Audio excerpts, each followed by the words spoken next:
Hello, everyone. Welcome to another Q&A about business innovation and managing life. I am away from my natural habitat right now, so different things might go wrong. All right, let's see. I see we have a bunch of questions saved up here. Let's dive into some of them. There's a question here from Sam. If your last name was something like Smith, would you still have named your company after yourself or gone with something different? How does one decide that? Are there certain criteria to fit so that there aren't a bunch of Smith companies? Well, interesting question. I think this question about what do you name a company, it's a complicated question because sometimes you say, we're going to do this. We have our idea for what our company is going to be, and we name the company after what that idea is. Turns out that idea sometimes isn't the idea that ends up being the winning idea. And then you have the awkward situation. If you've gotten a certain distance into building your company, do you rename it or how does it work? I mean, we've had that issue to some extent with Mathematica, which we named at the beginning because of its most important use case, which is doing mathematical computation, or what was originally its most important use case. Over the years, Mathematica advanced to the point where, well, two things happened. One was back in 1987, 1988, when we were naming Mathematica, I thought, that the field of mathematics might become more general. Turns out that didn't happen. Sort of computer science generalized itself, but mathematics did not. And so the things that might have been sort of claimed by mathematics were not claimed by mathematics. They were mostly claimed by computer science. And so that meant that the name Mathematica, which originally emphasized kind of the mathematical directions, mathematical uses of the language we had built, became sort of something that was in some ways an impediment rather than an advantage. At the beginning, it was great to be able to say Mathematica, a system for doing mathematics by computer. It was something people could understand what it was, the name meant something, and so on. But later on, it became more of a liability. And about a decade ago, we started using the name Wolfram language to describe kind of the whole technology stack that we built. And that's a kind of thing. I mean, we see that with lots of other companies, whether it's Facebook renaming itself Meta, Google trying to bring in the alphabet name, these kinds of things, or from long ago, my friend John Walker's company, Autodesk, that was really whose main product was for a long time AutoCAD, but Autodesk was the thing they imagined would be the product. It was a pre-Microsoft Office, long before Microsoft Office. But it ended up, they were stuck with the name Autodesk, even though that wasn't their product. It was kind of a weird name for what's now a large company that has many diverse offerings at this point. But so, there is a danger to naming a company. And for example, the Mathematica name it was a name for a product, not a company, but naming a company after what you imagine the company is going to do, because sometimes the company will change its focus. So there is a value to having the name of the company be something that's sort of meaningless, like a person's name, rather than a name that sort of says it's going to do this. A company I was involved with in the 1980s and was involved in suggesting its name was a company called Thinking Machines Corporation. That, you might think from its name, it's a cool AI company. It was a company whose main product was a massively parallel computer whose initial use case was supposed to be artificial intelligence from 1984 or so. But turns out its real use case was to be sort of a supercomputer for applications that really had nothing to do with what was then or even now seen as artificial intelligence. So in the end, the name Thinking Machines, a cool name and a great name for the company as it was originally imagined to be, became something of a liability. And so, one feature of naming companies after humans, after people's names, doesn't really tell you anything. It's just a name. It's just a placeholder. Now, there's a question of whether, are there names where it's a human name and it's kind of that suggests something that it shouldn't suggest. I would like to point out there is a large company. There are two large companies I know with Smith as their last name. One of them is Smiths is a a company that makes various kinds of sensors and monitoring equipment. I think they make a bunch of sort of airport security equipment, other kinds of medical imaging equipment, things like that, if I remember correctly. Another one in England, at least, is there's a company called W.H. Smith. I think it's still extant. That is well, it's a large chain of stationery type stores. At least it was when I lived in England. Maybe it's changed its focus, maybe bookstore type things these days. Um, but you know, those are both Smith names that do just fine. But I think this question about naming a company after a person, like yourself, for example, is really what it's doing is it's saying, look, I'm going to take responsibility for this thing. And that's something which, if you're going to take responsibility for it, that's a great thing to do. If it's going to be a thing where the company floats off in a different direction and it has your name and you have your name and they kind of go off in different directions, then that gets kind of awkward. And people end up with a situation where they're known for a thing, a company that has their name on it, but yet when you talk to them, it's like, oh, well, I left that company 25 years ago type thing. And that's kind of an awkward situation. You've kind of given your name to something which is no longer something that you're really taking responsibility for. You know, I've sometimes thought about kind of this question of what kinds of people name companies after themselves. It's a funny collection. I mean, it's all sorts of people from it is in certain areas, like if you're making a law firm, for example, or a publishing company of old, these were places where they were just, that was the name you gave it, typically, it was named after yourself. And I think that's still true, I think, with law firms for the most part. It's true for accounting firms. It used to be true for accounting firms, at least. It's true for many kinds of service companies. They'll be named after the person who started them. It hasn't been the case with technology companies so much. It's actually been pretty rare with technology companies. There are exceptions like Dell and Bloomberg and I'm sure O'Reilly, sort of technical publishing company. I'm sure I can come up with other examples. Um, it's been rarer there, partly because the kind of launch of those companies has often been very investor based. And for investors, it's kind of a liability to have the name of a person on the company. Among other things, if you're the investors and you want to push that person out, then it's much more difficult if their name is the name of the company. It's much more invisible if the company has just some generic name. And it's like, oh, well, now it has a different CEO. It's like, who notices? But if the name of the company is the name of the CEO, then it's much more visible.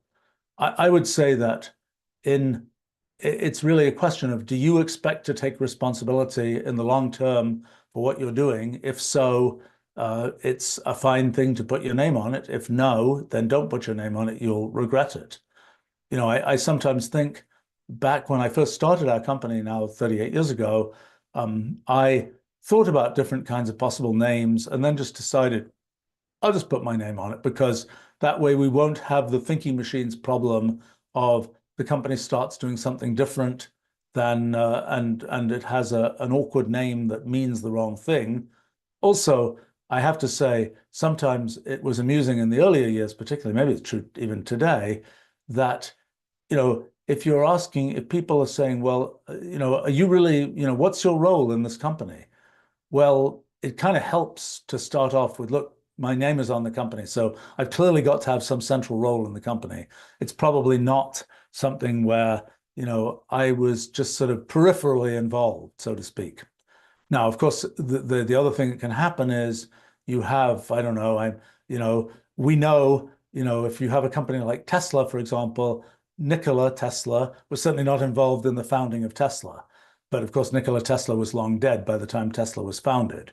And so I suppose there are cases where, although I'm hard pressed to think of one actually immediately, where the person whose name is on the company, the living person whose name is on the company, really didn't have much to do with the company. I'm really hard pressed to think of an example of that, actually. And the opposite tends to be true. That is, the people whose name are on the company tend to be more involved than you expect. Oh, I can think of one example, actually, in the case where somebody was deeply involved, but at least claims is no longer so involved. Although I'm not sure how valid that claim is, so to speak. So anyway, I think this question of do you have a unique name for your company? Well, sure, you need a name, if possible, that's sort of unique. And if your last name is Smith and you are going to make a company that's called Smith, well, it's probably going to have some other name that's called, it might be, if it's Smith AI or something, then not that AI is becoming anything other than a generic term these days, but then it's not just Smith, and people sort of it can perfectly well have a life. I think the thing to understand about naming things is there are names that give the right idea, there are names that give the wrong idea, and there are names that really are just names. And I think when you can get names that give the right idea, that's great, so long as it stays the right idea. When there are names that give the wrong idea, that's a bad thing. But when there are names that give no idea, they're just a name, then it takes work to have people know that that name relates to the particular thing you're dealing with. But then in the end, it's kind of a win because it's kind of a thing where it's a unique name and it's just a name and people recognize things by that. We're in the process of naming, well, a new product that is, we just did a big exercise trying to name this. It's often the case with naming new products and things, and companies for that matter, that the obvious name comes to you quickly. And then you try and avoid it. You say, well, that name isn't right. It's too long. It's too whatever. It's too whatever.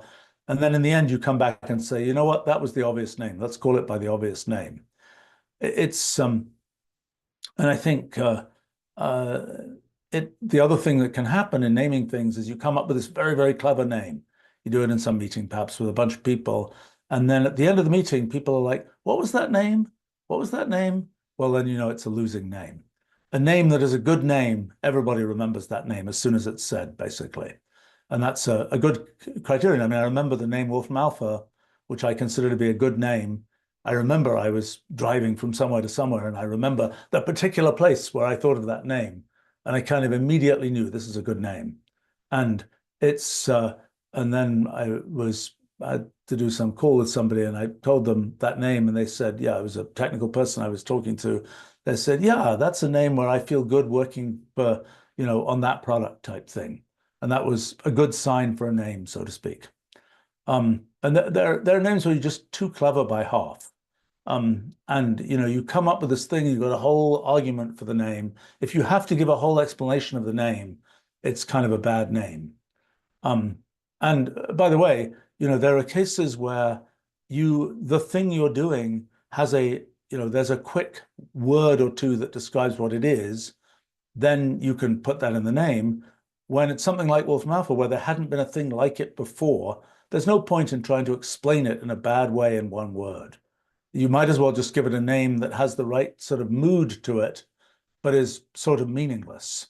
I mean, the reason I liked Wolfram Alpha as a name is the alpha, it's kind of simple, like alphabet and so on, but kind of technical, like alpha, a Greek letter, that kind of thing. It seemed to have a very good mix of sort of the simple and the sort of technically sophisticated.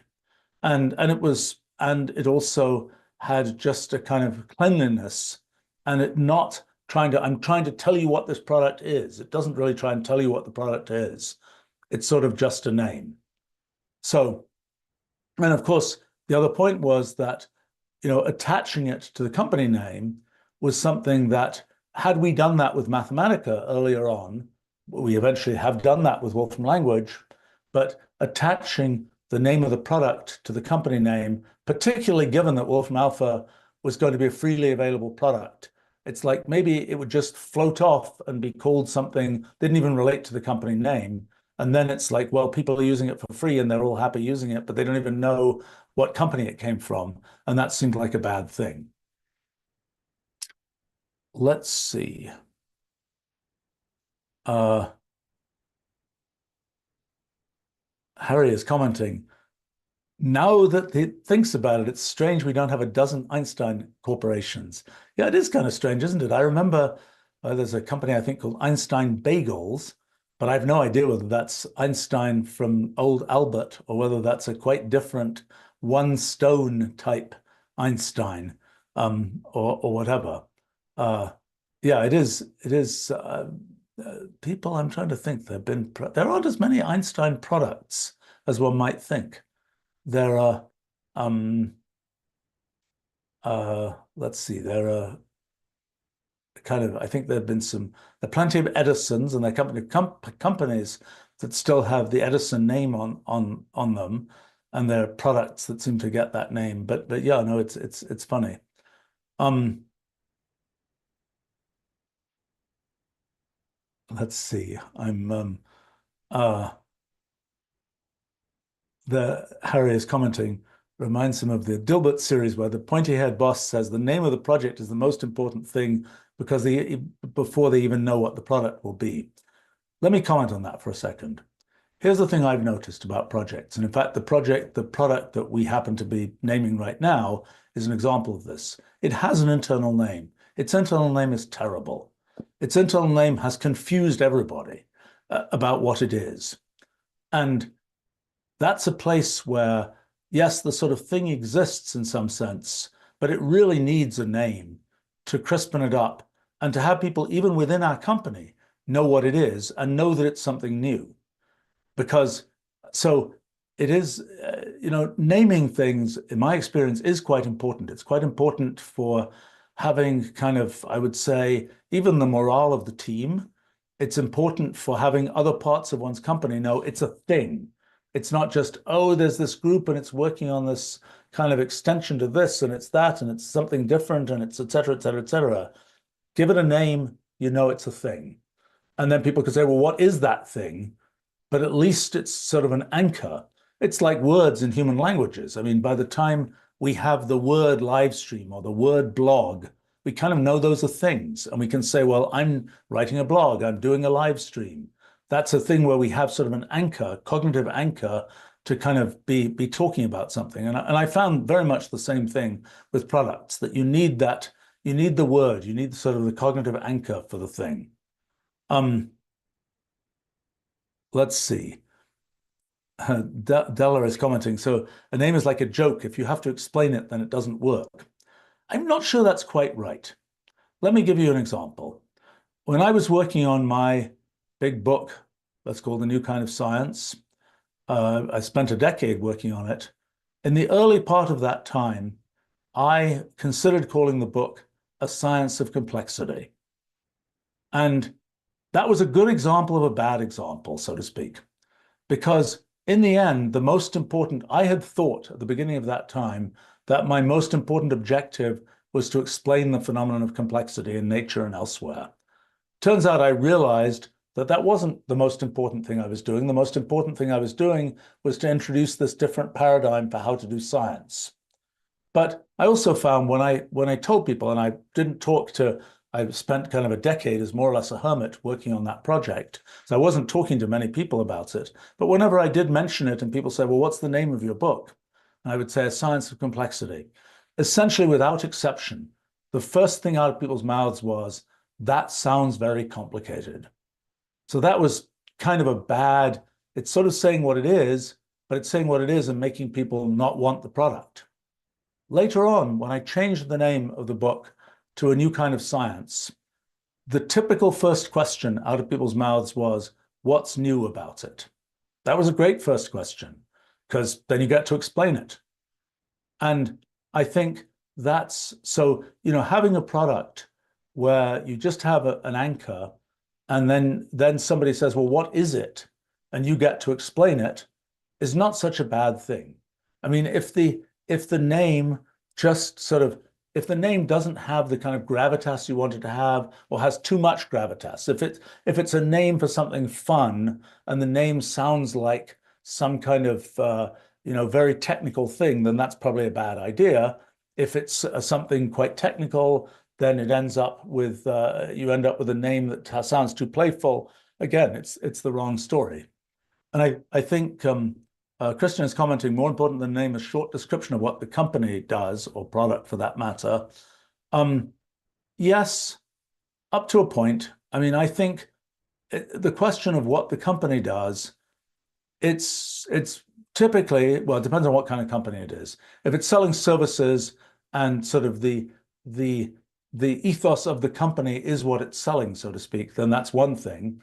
But if it's selling products, then what's important is a product, and then what does the product do? And if the product has a name that explains what it does, that's one thing. If it has a sort of meaningless name, then it does indeed need a description somewhere of what it does. Like, for example, the original Mathematica system for doing mathematics by computer. Now, something like Wolfram language, I think we end up talking about, full-scale computational language and so on, but it's actually a somewhat complicated story. And it's a new kind of thing that the world hasn't had. Well, I mean, we've had Wolfram language for 38 years now, but it's a thing that's sort of unique in the world. It's not something where we can point to, 20 other examples of the same thing and say it's just one of those type thing. I mean, it is one of the issues when you come out with a company and a product, for example, which is a one-of-a-kind thing, that it's like, well, what category is it in? If it's in a category, then people understand what it is. When Wolfram Alpha came out, one of the things that was sort of frustrating was people said, oh, it's a search engine. Really? Well, it's not searching for anything. It's computing answers based on natural language input. It's a computational knowledge engine if it's any category of thing. But computational knowledge engine is a one-of-a-kind category. There's only one of those, and it's the thing we built. And so there's a tendency for people to say, let's put in a bucket with other things, and that's always troublesome. And I think it's a challenge to deal with that. I mean, really, when you have things that are one of a kind, unique, new paradigms, those are difficult things to communicate. There's no question about that. And I know, in my own kind of story and so on, a lot of what we built, I refer to it often as kind of artifacts from the future. They're things people just sort of didn't know to expect. And they're things that are sort of things that will be increasingly visible and important in the future. But now they're just like, oh, it's a new paradigm. It's something I don't know what it is. Harry is commenting, I think, in relation to my science of complexity, that complex numbers are another kind of thing that have bad connotations. Another thing about names is sometimes people overthink names. Like I remember, I was years ago when we were trying to name the first Wolfram language. This is in the early 90s. We were thinking of sort of breaking off the language component of Mathematica. We needed a name for it. It's okay. Trivia story. Sergey Brin, who went on to be a founder of Google, was an intern of ours back in, I think, 1993 or so, working on, he happened to work on the kind of what became Wolfram language and kind of the sort of carving out the language component, which we didn't in the end do. In the end, we simply provided a different name for the whole system. But at that time, we were thinking about sort of carving out the language component. And he sent me mail saying, that the obvious name for this thing is thema, because if you take Mathematica and you take the center of that word out, that's what you get. Well, that wasn't the name we ended up using, but at that time, we had so much trouble sort of thinking about names. And part of the reason we didn't release that as a product is we didn't have a good name for it.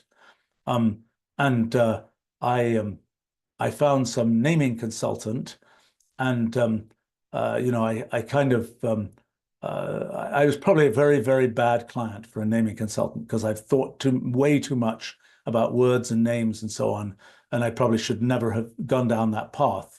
But the person did say at the very beginning, he said, "Why don't you just call it Wolfram language?" This was back in the early 90s. And in the end, it's like, yeah, that is the obvious thing. And that's what we ended up coming back to. But I have to say, I remember talking about sort of names of languages and so on, and talking about the fact that from a naming consultant's point of view, the C language, for example, was like, that's a bad name. It's an A, it's a B, it's a C. that sounds bad. It sounds like, it's a low quality thing. It's a C grade thing. Well, I don't think anybody thought about that in actually using the C language, but from the outside, thinking about, the theory of naming, it seemed bad. And I think sometimes one can overthink things that way. And the name kind of it sort of becomes what it is, and it doesn't, it's not that's not such an important issue. I have to say, in the world of naming, it certainly has amused me that there were all kinds of names that we looked at, and they were kind of words that sound kind of nice, and they were words that appropriately are sort of don't have mean something terrible in some other language or something like this. Everybody who does naming is afraid of the famous story of the Nova car, where nobody checked what did that car name mean in Spanish, where I don't know Spanish, but I think it means doesn't go, which is kind of a really bad kind of notion for a car name. But so people are always afraid of that. But you can get these kind of well-smoothed names. And what has amused me is that names I saw, at that time have ended up being names of breakfast cereals, drugs, all kinds of other things. It's like there are words and they're floating out there, and one day they'll get attached to something. And they're nice words, and that's kind of it's word first. So, returning to the kind of Dilbert story, this is a case where the word has been floating around as a disembodied word, waiting for the right breakfast cereal to attach itself to, and so on. Let's see. There's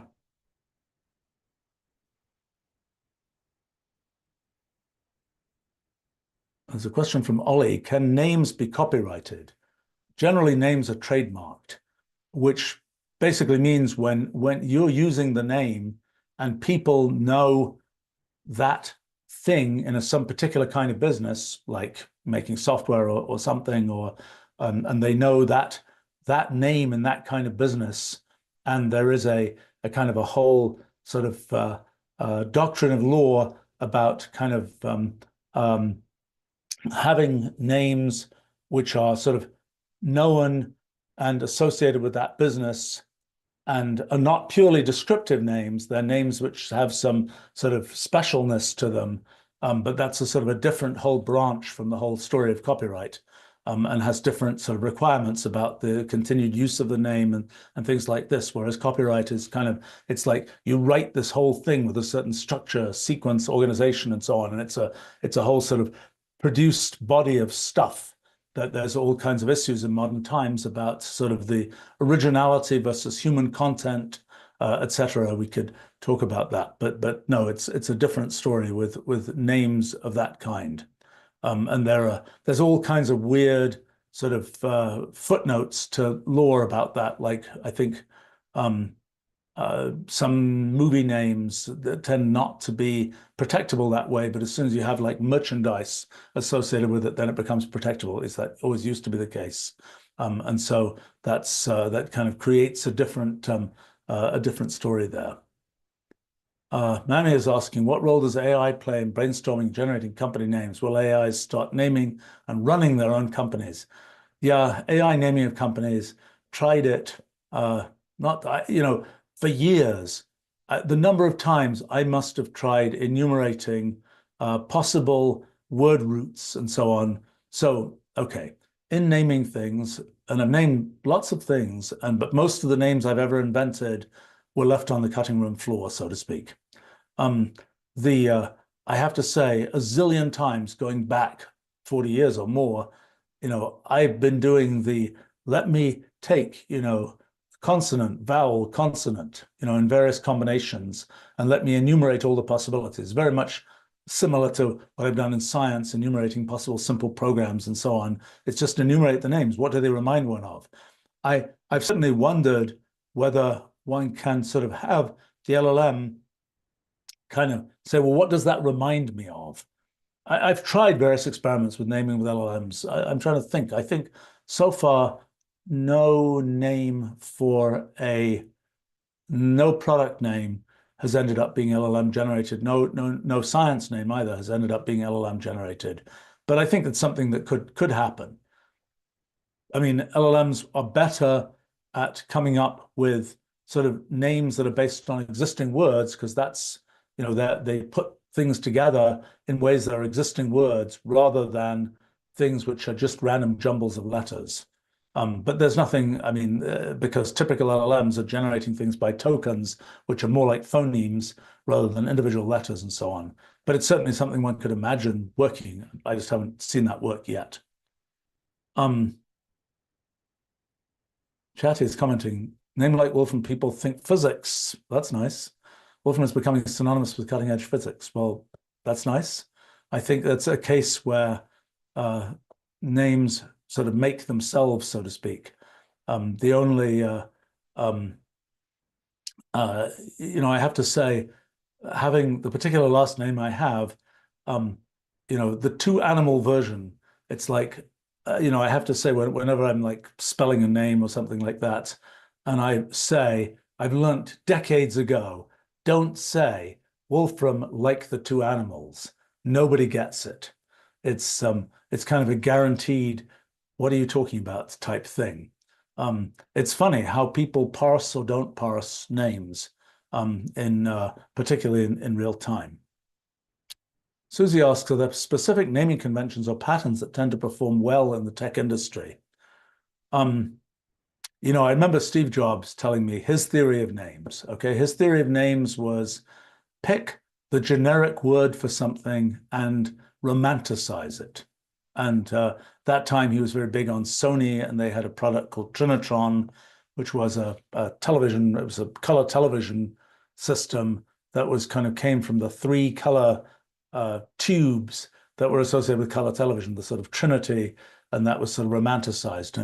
And Steve was, the name Mathematica had sort of been floating around for me, and Steve came and said, I think it sort of independently come up with that name and said, you should call this product Mathematica, which may or may not have been in the end good advice, but that was his theory, was think of the generic name and romanticize it. And I think it is a good, there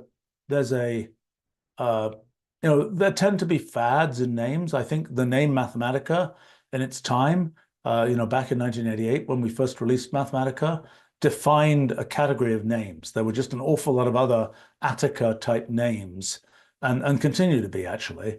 And it was sort of the Latinized kind of name form turned out to be something that people liked. And that's been a kind of name. There have been the periods when there were very X-based names. I don't mean X-rated, I mean with X's in them as names. I think there also have been certain times when people have said, let's pick a language, a random language, and let's get a name from it. I don't know how well that works. I mean, there are occasional cases, but there are an awful lot of cases where I'm left kind of scratching my head and saying, what does that mean? And, oh, it's the name for this thing in Wolof or something. And it's like, that doesn't do me any good because that language is so far away from, Indo-European that the languages I might know about would be based on that it really doesn't help me. And it's just a word. And the only thing you know by the fact that it's been in that language is that the word has sort of been bashed around and the word probably works as something you can say. Well, in principle, it works, except that the phonemes that may exist in that language may be so different from the phonemes that people typically have in the target market that you're dealing with that it may not help. I mean, I have to say, it's sort of an amusing idea that somebody would pick a word that has a click in it. As a bunch of languages, particularly in Africa, have these clicks that I certainly can't do. That type sounds. That wasn't a very good imitation of one. But and they're often transliterated in funny ways. But if the name of your product has a click in it, you're probably most people are not going to get it. Get the point of what you're. I mean, I can imagine somebody having this brilliant idea that it's just that easy, a product where it's just that easy and it has a click in the name, giving a connotation of it being easy. That would not be a good idea.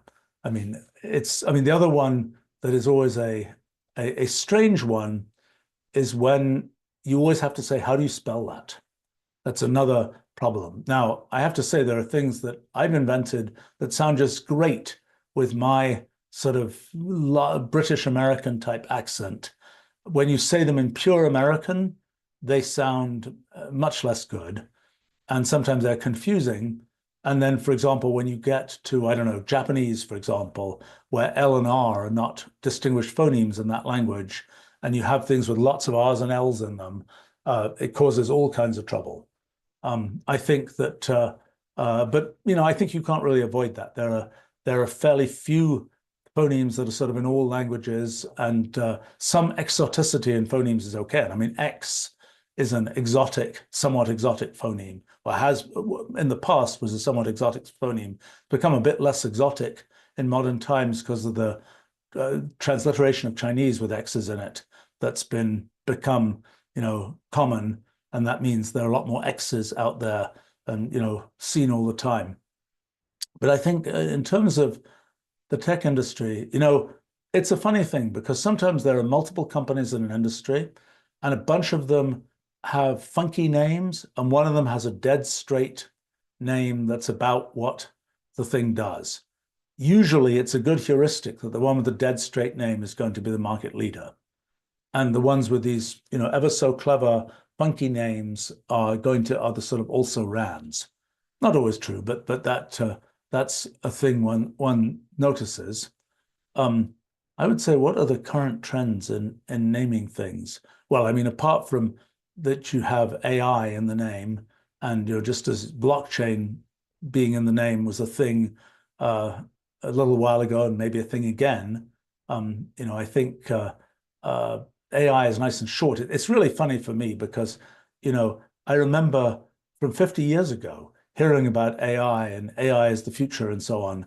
And, now AI is cool. In fact, my first company from 1981 eventually became sort of under I would say pressure from our investors and venture capital folk and so on, sort of became an AI company in 1983, which was too early for an AI company. Although in the end it did a number of decent projects and eventually went public and all those kinds of things. Let's see.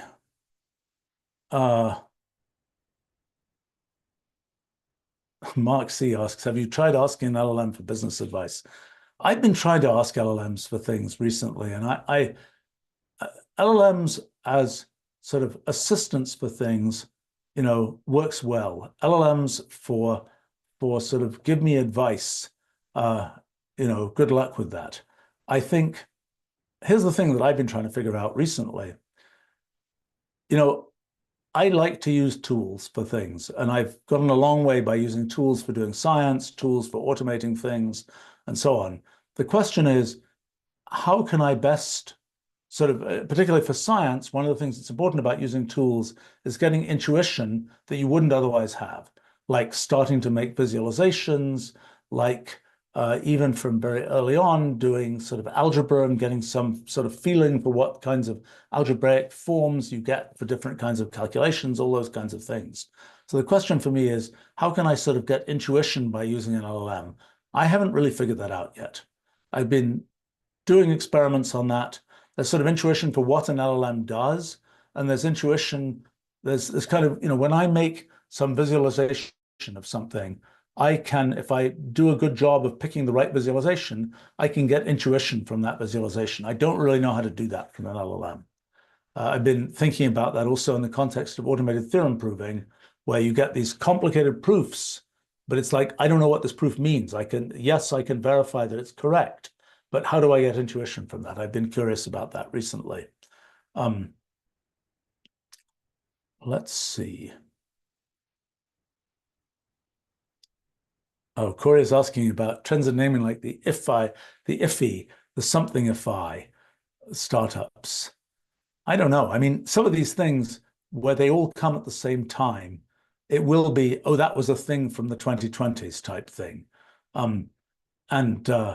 Just like logos, for example, when they don't get updated, that's a thing from the such and such time. I have to say the logo that we use, which is a rhombic hexacontrahedron, a polyhedron, has the feature that polyhedra are pretty timeless. You see a polyhedron, you see that an icosahedron from ancient Egypt And it's just the same as the icosahedron from today. So that has a nice timelessness to it. But if you have a logo that has a font that has, some 1960s kind of elaborated font or something, or from earlier than that, then it really, it locks you into a certain time. If you don't say, I'm going to modernize that font every 10, 20 years or so. Let's see.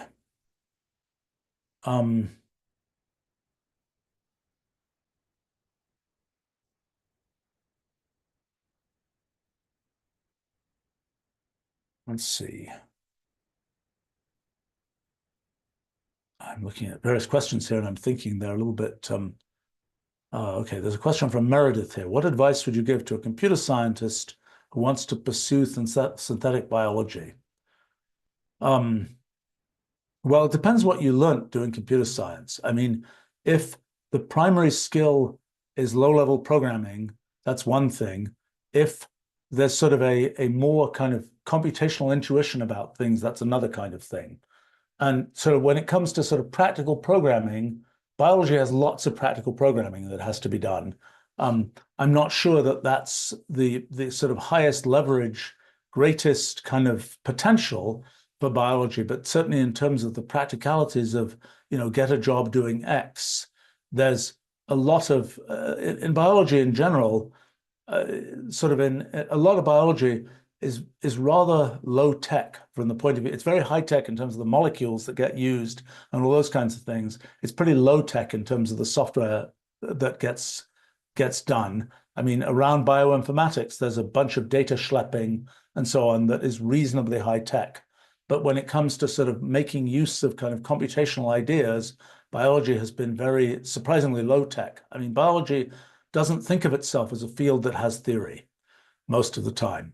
In physics, courtesy of what happened in the late 1600s with Isaac Newton and people like that, physics got the idea. It's not just a thing you talk about and you make observations about. It's a thing about which you can make theories and you can build these big kind of mathematical towers that let you kind of predict things about physics.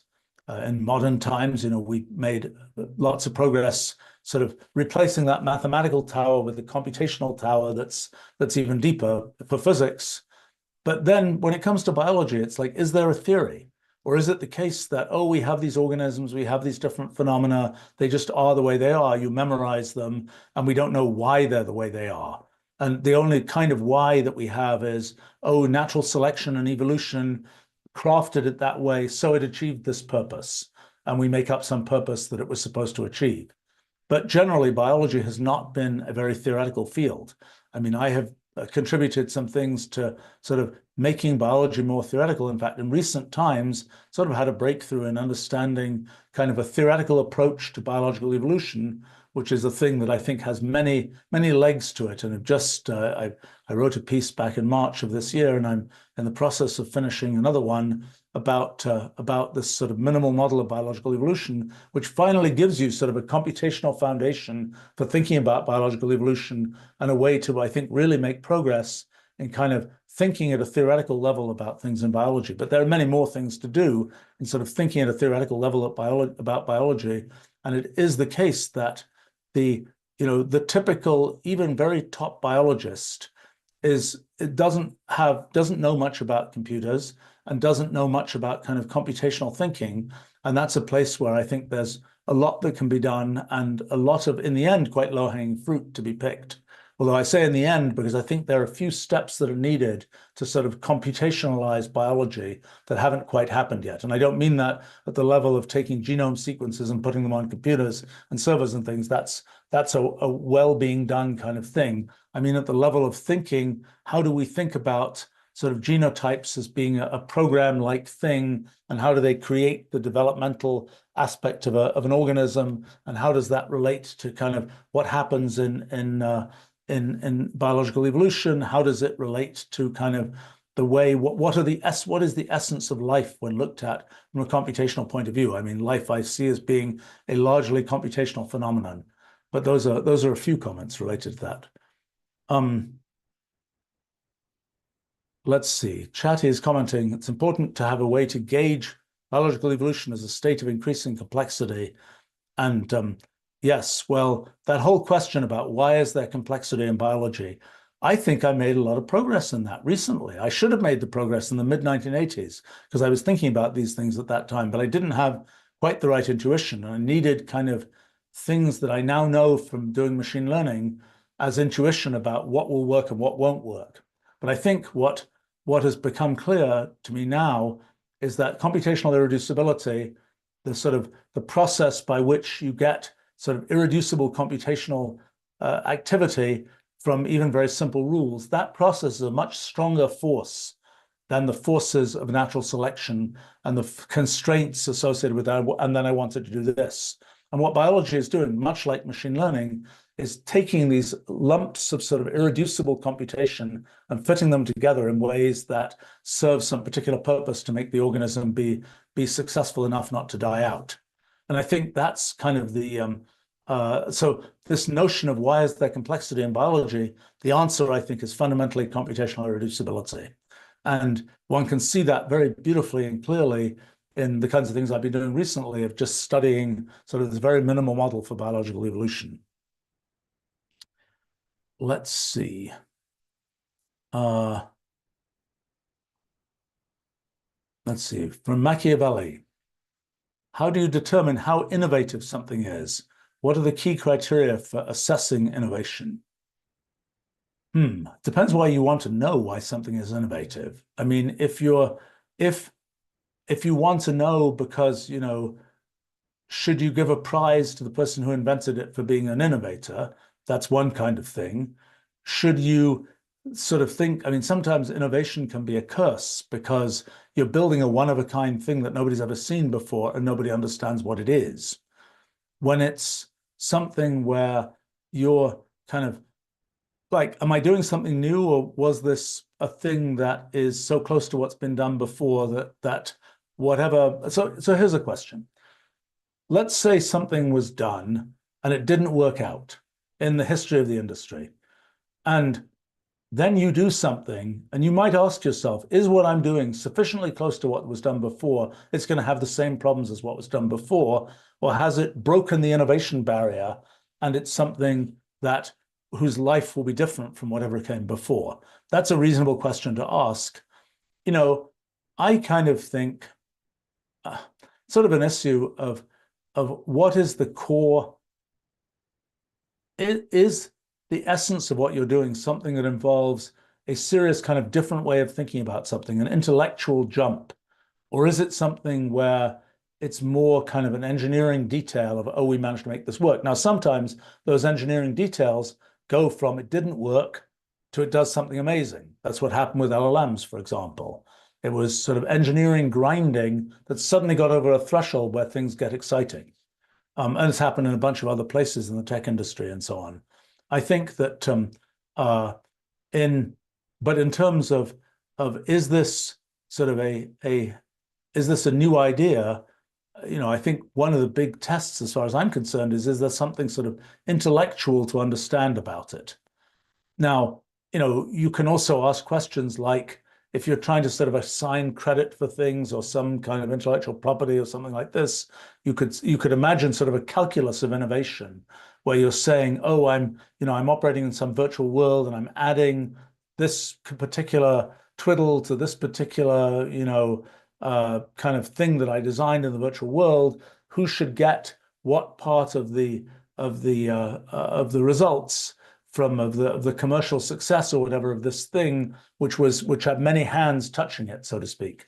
I don't think there's a great solution to that that's ever been come up with. I mean, different domains have different kinds of expectations, different kinds of typical sharing arrangements and so on. But I think the sort of the calculus of innovation is an interesting one where you could say, let's say that what you're defining is just bits that are in certain patterns and they do different things. Sometimes what's really important is to understand that the pattern of bits you got is really useful for this or that thing. The pattern of bits is very similar to the pattern of bits you had before, but suddenly the pattern of bits, by just adding that one extra bit, and then you realize, oh, by the way, I can use it for this thing, which you couldn't before, that, then the innovation, in a sense, is more in the use than it is in what the pattern of bits is. And in other cases, it's like, I know what I want it to do. Can I get there? And then it's sort of a different thing. But I think it's an interesting question. Is there from some kind of, you might imagine using algorithmic information theory, or you might imagine using some sort of computational measure, and computational irreducibility even can come into it and so on, a sort of an abstract measure of the amount of innovation that would allow you to say, yes, this person contributed this part to the innovation of this thing. As I say, one reason why that's tricky is sometimes the structure of the thing is not really the innovation. Really, the innovation is realizing what the thing is good for. And it's a funny thing in patents. I don't know all the details of this, but the sort of general impression is that when you patent a thing, one of the things you have to do is say something that it's useful for. You don't necessarily have to nail the thing that somebody will ultimately use it for. It could be a thing of the same structure. You thought you were patenting a paper clip as a thing for clipping paper together, but then its really most important use is to be unfolded and used to poke a little hole for resetting something, or something like this. And kind of, if you got that perhaps is a bad case, but you have to sort of identify something that something is useful for it to be viable as a patent, but you don't necessarily have to figure out the particular use. But in fact, it may be that a lot of the value was in figuring out the particular use that you could put the thing to. So it's tricky to know. And if you imagine sort of allocating credit for innovation or something, you could be thinking about that kind of thing. I mean, it is funny what gets the different conventions of different fields. I mean, in academia, it's a no-no to copy a bunch of text from one place and put it under your name. If you're writing legal documents, I think it's really common to say, well, let's take this clause out of this document that we found on the web and just stick it in here. And you're not putting a kind of, oh, that was by so and so. At least that's my impression. And I think that it's been a thing. For example, one of the things that perhaps was a bad definition on our part at the beginning of our products and so on, and Mathematica and Wolfram language and so on, is that people are just like, well, yes, I used that to do my academic thing. In some fields, like in the more life sciences fields, it tends to be a methods section at the end of the paper where you say, this is how I did each of the things I did. I used this kind of HPLC column or whatever, and I used this kind of this, and etc. And there's a whole list of those things, and they'll also list the kind of software tools that they used. But in other areas, never. It's just like, here's a thing, I got this great picture, I got this great formula, I got this great result, and it's like, we don't get mentioned, which is sad. And a pity in terms of people knowing that this was the technology that was used, so they have a fighting chance to be able to do the thing themselves. I mean, I will say, when it comes to kind of writing academic and technical documents, the thing that I've done for the last many years is any picture that I have in something that I write, you click it, you get the Wolfram language code, you run that code, you get that picture. It's sort of ultimately reproducible science. And that's been, we can see how valuable that's been as we see people kind of building on the stuff that I've done. And, when I've taken lots of trouble to make a really nice looking picture that is a visualization of something, then other people can start from that nice looking picture rather than going back to their own kind of, oh, I had to do it from scratch and it didn't look very nice. And it helps you to really understand what's going on. So it's a really valuable thing that actually is sort of a unique feature of our technology stack, to be able to do that, to be able to have this kind of self-contained, coherently understandable thing that is underneath everything that is in something that you might write. But that's a thing that I hope will become more and more prevalent, although I have to say I've been kind of pointing it out to journal publishers for more than 40 years now that this is a good thing to do. And so far, there's actually one that might finally, after all these years, really, really take this seriously. But so far, it's been always, oh, it's too much trouble, and we're still making money just selling, our old-fashioned journals, even though it's not completely clear what value we're adding. But it's just part of the ecosystem of academia, so to speak. Let's see. Maybe one or two more.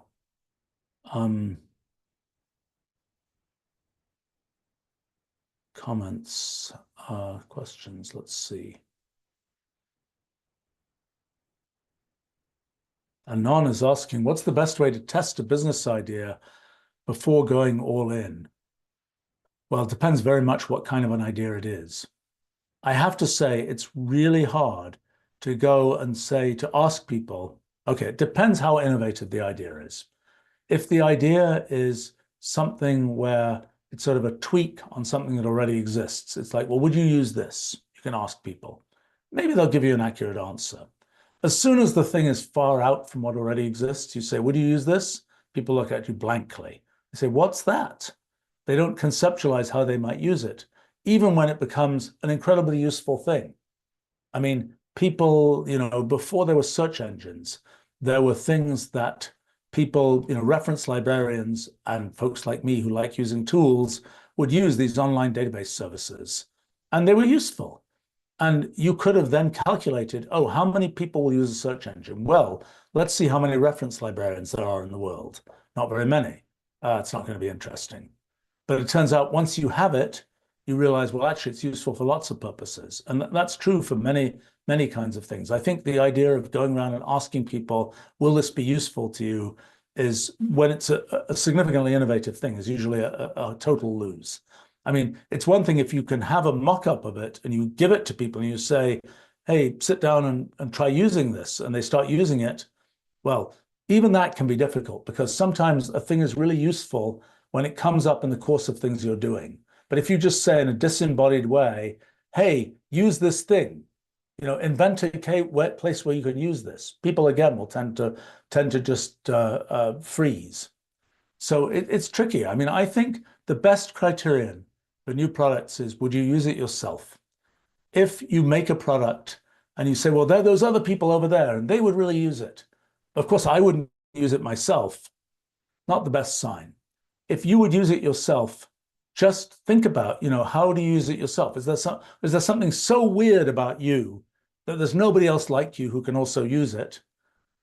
That'll be a rare case. Or is it the case that if you find it useful, then other people who are doing stuff like you're doing will also find it useful? That's a really good start. So, I mean, thinking of yourself, the N of one kind of customer base is a really good place to start.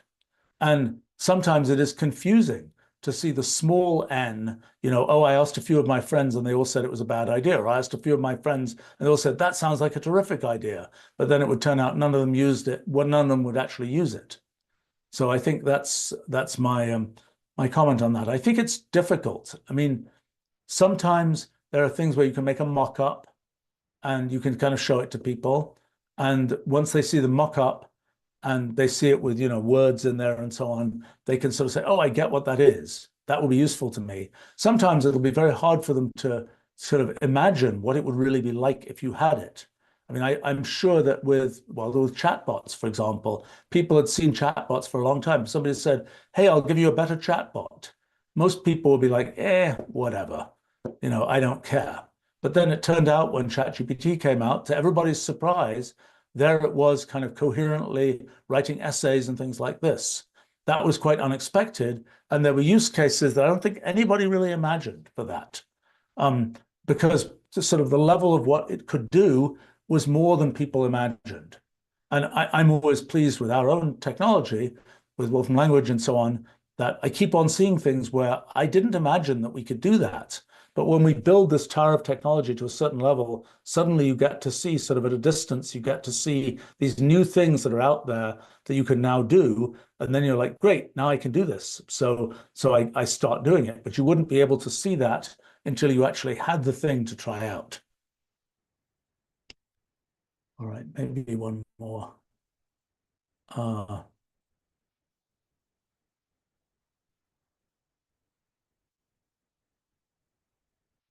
Let's see.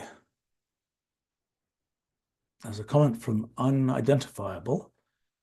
I've experienced trouble at university learning electrical engineering. I can now understand the intent to teach the intuition electrical engineering is not translated to coherent actions by the teachers.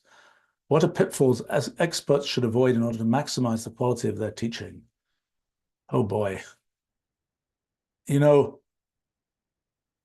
Somehow sometimes when you understand something and you understand it well, it becomes very difficult to kind of sort of think of yourself in a state where you didn't understand it and be able to break it down so that you can actually explain it to somebody who doesn't already understand it.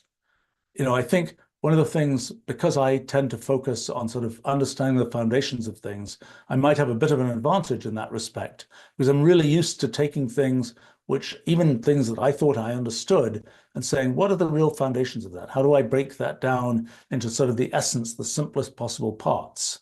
And so that's a thing that for me has been a useful kind of intellectual discipline, which helps in trying to explain things.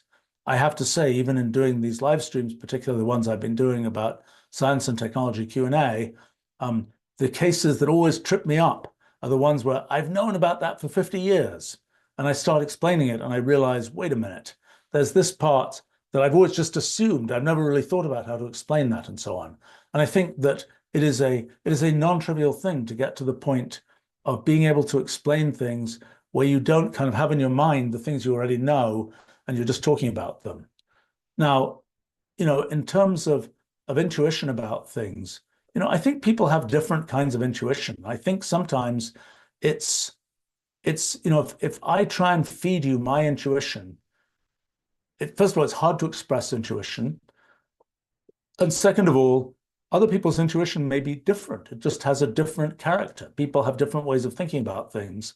And if I try and feed you, think about this exactly the way I think about it, that doesn't help. It's something where, I think one of the things to understand about teaching a lot of things is, facts are useful. Sometimes people say, let me not teach the facts, let me just teach the methods.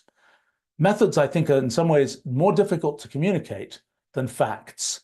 Facts, it's kind of like you can tell somebody there's this fact, there's this, factoid about this or that thing.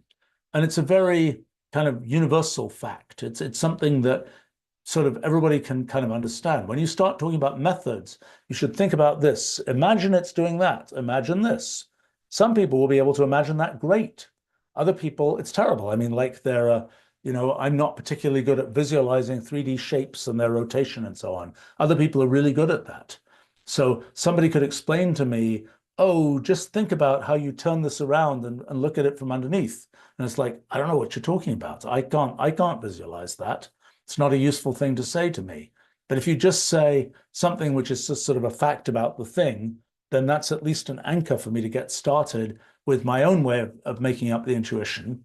I think it is really useful for people to sort of see examples of things. I'm always noticing whenever I just hear about something from a distance and don't kind of internalize it and do it myself, it really feels different and it feels much less.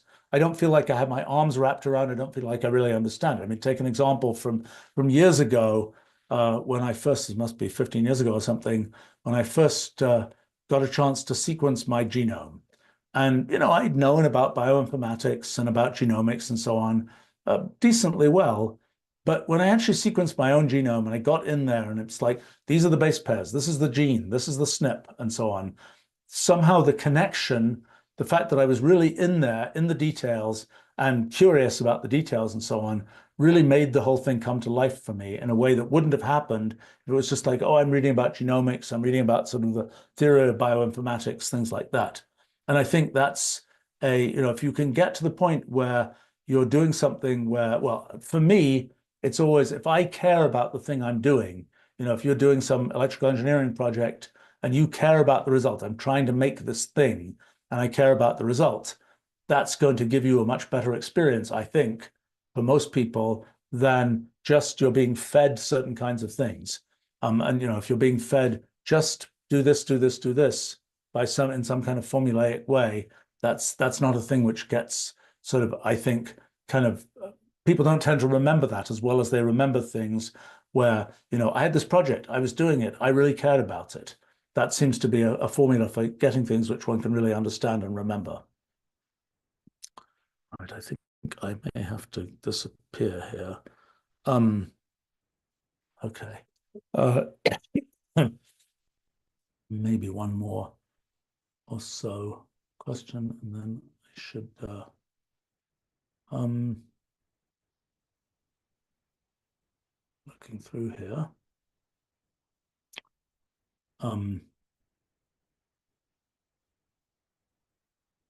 Weasel is commenting. They always wanted to sequence their genome.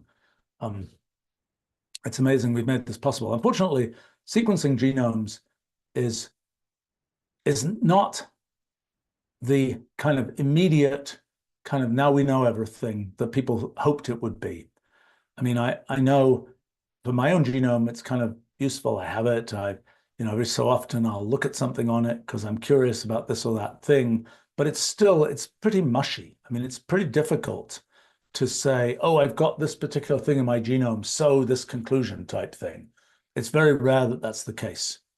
I happen to be just looking at the history of genome sequencing because I was curious about a particular aspect of that history. And I remember back in the early 1980s when I was a consultant at Los Alamos National Lab, there's a group of people there who said, hey, we're going to collect all these genomes and put them in this thing called GenBank. It was a very small operation. It was started by some physicists, and they were like, the biologists were a little bit hostile to it because it was like, what do you mean you're going to take all this stuff out of our labs that, you're going to put it all in this big database and so on. And, we sort of very handcraftedly made, this sequence and so on. You're going to sort of disembody it and put it in the central database. And then there were all kinds of questions about, oh, whoever controlled the central database will be able to kind of peek at the new submissions and get an advantage over other researchers and so on. But it's sort of interesting to see from the very early beginnings of it was sort of, again, interesting. It was physicists coming into biology and saying, gosh, you could make this sort of centralized database. In the biology on its own, it was like, well, we're doing what we're doing in the way we're doing it. Whereas in physics, there was sort of an existing tradition of making centralized databases. And that's what it sort of took to introduce that into biology. But it is interesting for me to see over the 40 years or so, the sort of transition from just, oh, it's a few kind of renegade physicists turned biologists who are doing this, to it's this vast operation that is so commonly done. I mean, another thing about genome sequencing, right now, I don't know how much it costs, maybe a few $100s to sequence a genome, and it takes a while. It takes, a week or two or whatever to get a genome sequence done. That's partly the actual sequencing, there are different methods, and it's partly the computer time of doing the matching and so on. But, if it turns out that there's ways to do sequencing, and there are a couple that I'm aware of that are sort of in development, that really let you do sequencing for pennies and do it very quickly, 15 minutes, few pennies type thing.